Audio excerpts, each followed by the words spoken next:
Listen, it's not like LeBron and AD. It's not like Jason Tatum and Jaylen Brown. It's not like Steph Curry and Klay Thompson. It's not a Shaq and Kobe or Jamal Murray and Jokic or even a J-Dub and SGA because Julius Randle got outplayed by Jalen Williams this series. So it's not even a J-Dub and SGA.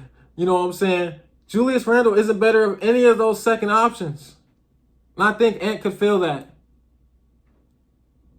Rudy Gobert is 7'2", and he struggles to get rebounds because he's clumsy. I think Ant could feel that. And welcome back to Mischief Entertainment, man. And you know you're on MVP Sports, man. Now, this video isn't specifically about the T-Wolves Thunder series, but we will acknowledge it and talk about it a little bit, man. As a T-Wolves fan, I did come on here and say that I believe the T-Wolves can beat the Thunder in 5. That obviously didn't happen. I came on here as a sports analyst, and I said I thought the T-Wolves could beat the Thunder in 6. That obviously didn't happen, man. So shout out J-Dub, man. I got multiple videos I came on here questioning Jalen Williams' consistency, man. Ever since that Game 6 against Denver, Jalen Williams has been on an absolutely roll, okay? He's been playing great basketball. I think that series that the Thunder played against the Nuggets, it fine-tuned them, man. It really fine-tuned them. I even feel like it helped them mature.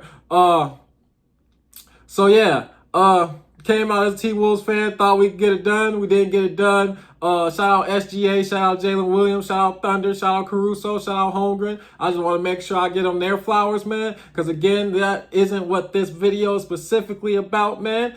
But, you know, I had to give them their flowers, man. Now to talk about what this video is specifically about. The narrative surrounding Anthony Edwards after the loss to the Thunder.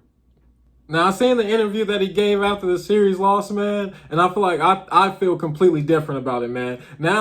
Now, especially with the way the media is covering it, I think that the coverage of Ant right now is absolutely crazy. The narrative surrounding Anthony Edwards is absolutely crazy, man. They're saying things like, crown the face of the league too soon, not as good as SGA. Is he even in the same league as SGA? They're saying things like he's inconsistent. They're asking questions like, does he even care? And I feel like that's absolutely crazy. Listen, Anthony Edwards is the best player on a team that hasn't found a second or third option.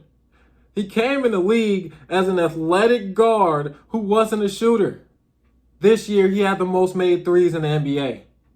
He had the most made threes in the NBA. Listen, you hope your young players mature. There has been multiple times this year and last year where Anthony Edwards stepped up and he called out guys.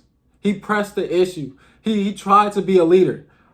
Listen, you gotta add context. You gotta add context. I think it's crazy to look at this one interview and not look at the totality of Edwards' career and what happened in the series and who he has playing with him on his team. He's a young 23-year-old star trying to figure out just how great he can be. Listen, I'm going to use Russell Westbrook for example, and I love Russell Westbrook, but Russell Westbrook, he never developed a three. All those years in the NBA, he never developed a consistent, trustworthy shot. I mean, this guy was 10, 12 years in the NBA, and guys would leave him wide open at the three. It's absolutely crazy. And there are more NBA stars that seamlessly come to the NBA and don't really progress too much past, you know, how they came in from the draft. But Anthony Edwards isn't one of those players. We're watching a player who each year gets better. We're watching a player that for each year of his career hasn't had a solid second or third option. Listen, I don't mind his comments after the game. He showed us over multiple years that he's growing.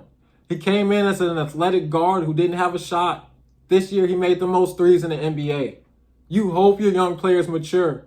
There's been multiple times where he's came out and he's called out players on the T-Wolves.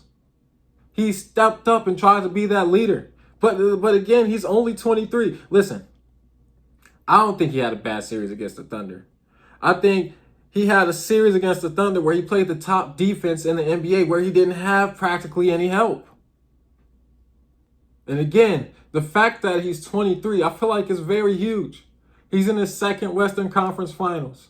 He's the best player on his team, trying to figure out how great he can be. He's already took the steps and said, you know what?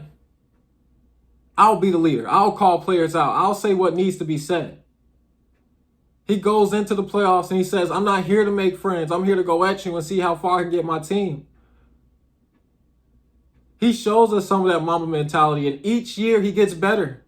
Each year he gets better. Listen, it's not like LeBron and AD. It's not like Jason Tatum and Jaylen Brown. It's not like Steph Curry and Klay Thompson. It's not a Shaq and Kobe or Jamal Murray and Jokic or even a J-Dub and SGA, because Julius Randle got outplayed by Jalen Williams this series. So it's not even a J-Dub and SGA. You know what I'm saying? Julius Randle isn't better than any of those second options. And I think Ant could feel that. Rudy Gobert is 7'2", and he struggles to get rebounds because he's clumsy. I think Ant could feel that. Ant has had multiple moments on the court and off the court where he has showed us that he's willing to do whatever it takes to win. But again, you got to add context. So I think the narrative around Anthony Edwards is absolutely crazy right now. He's a 23-year-old superstar who's continuing to grow, who hasn't had a solid second or third option at any point in his career. I don't mind his comments. I think he knows it was an uphill battle. I think he knows he needs a second option. He's come out and he's talked to us about what he's seen on the court. He's talked to us about his scoring opportunities and passing it when there's nothing there and figuring out this. And he talks to us about his progression, and then he gets on the court and shows us. Crown face of the league too soon? I don't necessarily think so. When you play like he does and you do what he does, you're going to get some hype. You're going to get some attention. That's not on him. All he has to do is get on the court and ball out, man. And ball out. That's the end of the video, man. Make sure you like, comment, subscribe, all that good stuff, man. We out.